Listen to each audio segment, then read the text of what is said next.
I was 18, maybe 19 when I left home.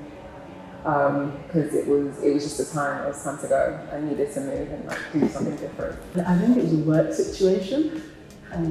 It wasn't done very nicely, but I just got really stressed and I went to see my GP, who signed me off. In one of my jobs, I was getting overlooked, dismissed, and I just couldn't take it anymore. So I decided to be bold, brave, and literally take a step out of my comfort zone and kind of explore life differently.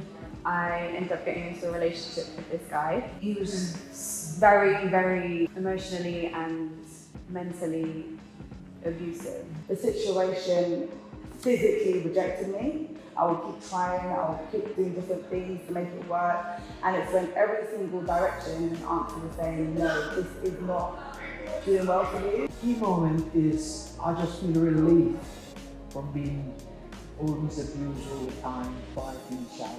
Deciding that I wasn't going to let the story be written like that anymore.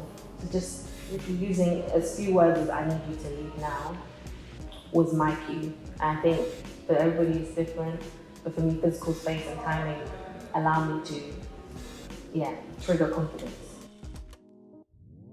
Honestly, very liberating. Very, very liberating. Even though, and it's interesting because you'll think like when you've left home and like you're going into an environment where like you don't know how you're going to fend for yourself. You're like this girl in this like massive world, and like how am I going to navigate? The emotions that you should naturally feel should be like worry, stress, fear, anxiety. How am I going to do this? How am I going to do that? But that really wasn't how I felt at that time, because I literally just didn't know anything that was going to happen. But I knew that was a lot better than the circumstance of like being there and allowing myself to stay. I felt really liberated, and I felt really free, and I felt like it was the necessary step for that stage in my life. That was brilliant. I'd saved up all my flexi leave and my annual leave, and I left it way earlier than I expected. That was good. I felt ecstatic, I was happy. I'm a smiley person, a very bubbly person, so it was happy. I felt like this is where I was supposed to be, and I think God puts me in situations where He knows what I'll be able to handle, and I think I handled myself really well, and I'm flourishing now, so. It was not easy. I feel all my emotions super intensely, and you think, leaving a situation where you don't even know who you are anymore would kind of bring you liberation, but it was actually a lot harder than that. It was more crumble. Oh my gosh, when I let go, I was scared. Because when you're used to something or being either in a particular situation that gives you a sense of security, you almost feel like a part of you is missing, especially when you have done so much to make it work and finally accepted this is not where you're supposed to be, you're supposed to go into this direction. So when you actually, take the courage to do it, it's actually scary because you don't know what's in front of you. It's relief. The space feels empty because you question if it's the right decision. It's new. I think it was lonely for me. But then once you share your story with your close ones and enlighten them, then you feel good because you've done something that's going to benefit the future you.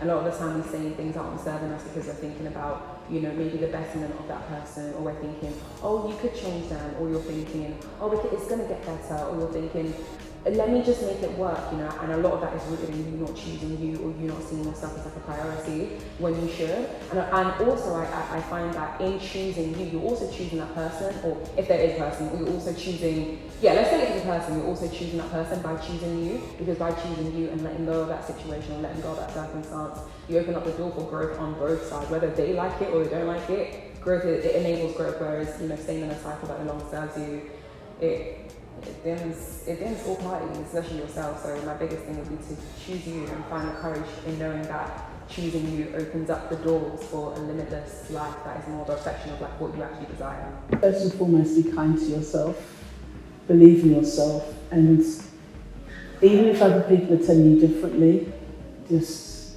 know that what you feel is what you feel.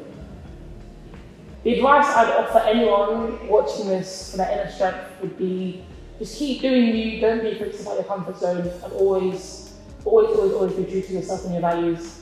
God is with you always, but don't be afraid to start something new. If you're not happy, please find the courage to leave, pray, and just do you. Trust God, trust time, and trust people until they give you a reason not to.